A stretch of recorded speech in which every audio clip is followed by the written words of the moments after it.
13ই October Khowai জাম্বুরা school মাঠে প্রয়াত গ্রাম প্রধান স্বর্গীয় নৃপেন্দ্র দেবনাথের স্মরণে শহীদ সমাবেশ অনুষ্ঠিত হয়।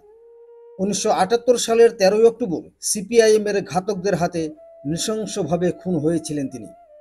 এই উপলক্ষে স্বর্গীয় নৃপেন্দ্র দেবনাথের নামে একটি নতুন রাস্তার নামকরণ করা হয়। পাশাপাশি তার পরিবারের 2 সদস্যকে সম্মাননা প্রদান করা হয়।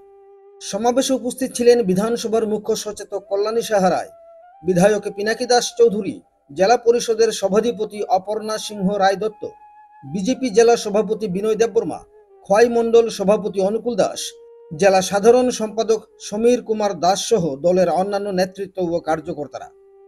খোয়াই থেকে প্রদীপ ঘোষের রিপোর্ট, ত্রিপুরা পাইওনিয়ার।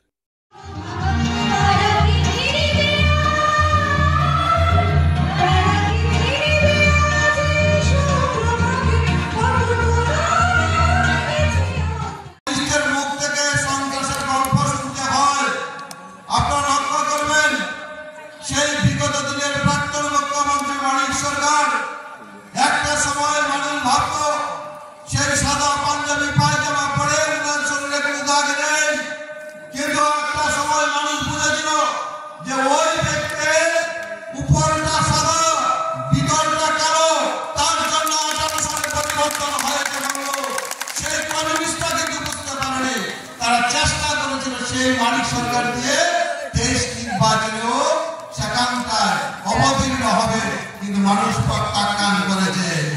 এখন কি চলছে ত্রিপুরা রাজ্যে? পুরান বোতল নতুন মাল এসে জিতেন চৌধুরী বোতল কিন্তু পুরান, মাথা মাল কিন্তু উনিদের সম্পাদক, উনিদের পরিবি গুরু, উনির বিরোধী দলনেতা কি বলার চেষ্টা করে? উনার মুখ থেকে গণতন্ত্রের বাণী শুনব, যার হাতে এই রাজ্যের হাজারো মার বিধবা হয়েছে। আমি বলেছিলাম কার স্মরণ সভা, তখন তারা বলছিলেন পিটিয়ে খুন করা। আমি তখন জানার চেষ্টা করছিলাম কে সে নৃপেন্দ্র দেবনাথ। সে কি ভারতীয় জনতা পার্টি করত? সে কি কংগ্রেস করত? সে কি কমিউনিস্ট বিরোধী দলের ছিল?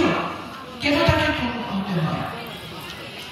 এই বিরোধী দল থেকে একটি মানুষও আমাকে বললেন না যে নৃপেন্দ্র দেবনাথকে খুন করা হয়েছে, ঠিক করা হয়েছে। একটি মানুষও আমাকে বললেন না, প্রত্যেকে বলেছে অন্যায় হয়েছে। রাস্তার পশুকে, পাগলা কুকুরকেও এমন ভাবে মারে না যেভাবে নৃপেন্দ্র দেবনাথকে পরিষ্কার নির্যাতন করে খুন করা হয়েছিল।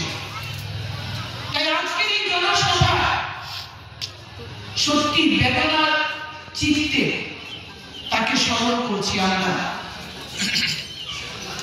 আজকে এই স্মরণ সভায় আপনারা যারা উপস্থিত হয়েছে, আমার সমস্ত মায়েরা, আমার বোনেরা, আমার ছোট বোনেরা যারা বিশাল মাত্রায় এখানে এসছে, তাদেরকে আমি সশ্রদ্ধ নমস্কার জানাই। এবং আমার ভাই থেকে শুরু করে দাদা, আমার পিতৃ সহ যারা এসছে, আপনাদেরকে আমি শ্রদ্ধার সঙ্গে আমি নমস্কার জ্ঞাপন করছি। আজকে সেই দিন যে আমরা নৃপেন্দ্র দেবনাথের এই হত্যার এই দিন, এই নরক পিশাচদের হাতে যেভাবে তাকে দেবীদের প্রাণ হারাতে হয়েছে, আমরা তাকে স্মরণ করছি। তিনি সম্মানী ছিলেন, তাকে সম্মান দেওয়ার জন্য নয়, তাকে স্মরণ করছি আমরা ব্যথাতুর হৃদয়ে। আপনাদেরকে আজকের এই অনুষ্ঠানে আমি আন্তরিকভাবে ধন্যবাদ জানাই, কৃতজ্ঞতা জানাই একজন কার্যকর্তা হিসেবে।